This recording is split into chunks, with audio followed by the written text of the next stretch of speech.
Optatisimus adalah film saya yang kedua yang bertemakan tentang satu lompatan keyakinan yang kurang lebih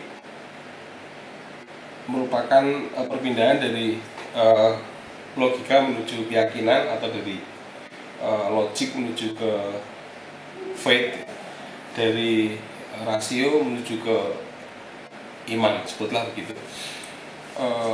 Jadi ini sebuah film yang sesungguhnya tidak banyak atau tidak sepenuhnya bertumpu pada peristiwa, tapi lebih pada pikiran-pikiran. Oleh karenanya kemudian secara khusus film ini lebih banyak di garis bawahi oleh urutan pikiran dibanding urutan peristiwa. Sebuah peristiwa dijelaskan dengan cara A, kemudian dimaknai dengan cara B, walaupun sesungguhnya kejadian sesungguhnya adalah cara C. Lalu seperti itu. Jadi ada satu kenyataan yang kemudian dinyatakan dan diceritakan dengan cara yang berbeda, dimaknai dengan cara yang berbeda. Nah, dengan gagasan yang semacam ini, maka Optatisimus juga kemudian membentuk satu pola editing yang menurut saya cukup unik. Dalam artian benar bahwa di sana ada penceritaan dalam film Time adalah masa sekarang, kemudian flashback ke masa lalu dan seterusnya. Tapi sesungguhnya ini tidak dalam rangka untuk merangkai puzzle peristiwa, tapi lebih pada merangkai puzzle gagasan-gagasan atau puzzle dari pikiran-pikiran. Nah, dengan niat yang demikian, maka kesemuanya itu membentuk satu bentuk pola editing yang juga sangat khusus, di mana peristiwa pada saat ini, present time dan past time itu tidak ditandai atau tidak dibatasi dengan satu penanda yang jelas. Artinya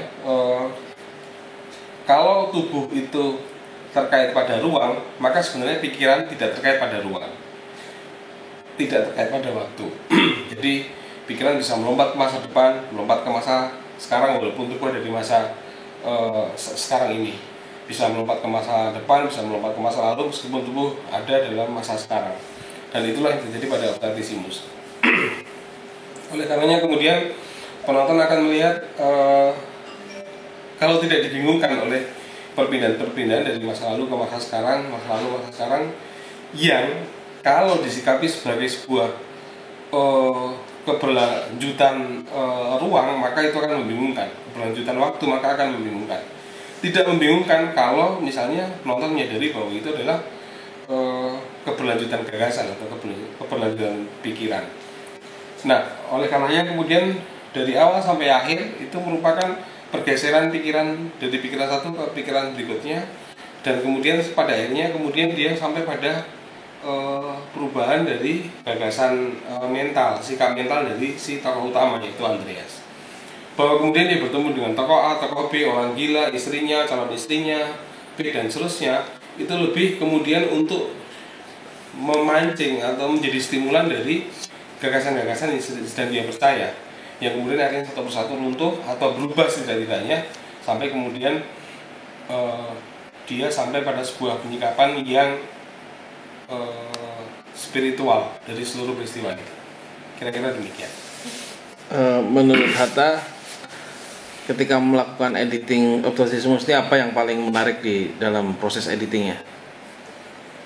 Yang paling menarik adalah sebenarnya menentukan bagaimana kemudian irama dari film itu bisa berubah dengan sangat drastis hanya dengan potongan yang secara kualitatif sangat sedikit, perbedaannya sangat sedikit. Maksudku gini, ada satu adegan di mana terdiri dari 4 shot misalnya, yang terdiri dari shot pertama itu 10 detik, shot kedua 15 detik, shot ketiga 12 detik misalnya. Masing-masing dari shot ini dikurangi 1 detik misalnya, itu menjadi sangat berbeda sama sekali. itu menurutku hal yang sangat menarik yang ditemui dalam proses editing Optatisimus ini. Karena kemudian yang terjadi di sana bukan semata-mata pada lamanya sebuah peristiwa itu terjadi, tapi bagaimana kemudian makna dari peristiwa itu dirasakan. Itu satu yang kemudian sangat menonjol dalam proses editing ini. Berikutnya adalah bahwa ada beberapa hal yang kalau kemudian kita hanya bertumpu pada sebutlah sekuens gagasan, sekuens logika dari peristiwa, maka kita perlu misalnya perlu peristiwa 1, peristiwa 2, peristiwa 3, peristiwa 4, peristiwa 5, misalnya seperti itu. Tapi ternyata dalam proses editing ketika kita ambil peristiwa 2, ini pun sebenarnya sudah berlangsung sama gitu. Rasanya tetap sama gitu. Artinya apa? Artinya bahwa dalam proses editing, saya nggak tahu apakah ini kasus Optatisimus belaka atau juga film-film yang lain, karena ini juga adalah film yang baru, film kedua saya, tapi bahwa benar-benar editing adalah sebuah proses yang sangat berkait dengan bagaimana resepsi, proses pengolahan mental dari bagaimana dari penonton, dari yang buat juga gitu. Di dalam proses editing inilah kemudian benar-benar semua hal yang intangible, yang abstrak itu kemudian bisa diolah. Demikian. Saya rasa kenapa kemudian orang juga bilang bahwa editing adalah pondasi dari film. Demikianlah saya rasa maknanya gitu.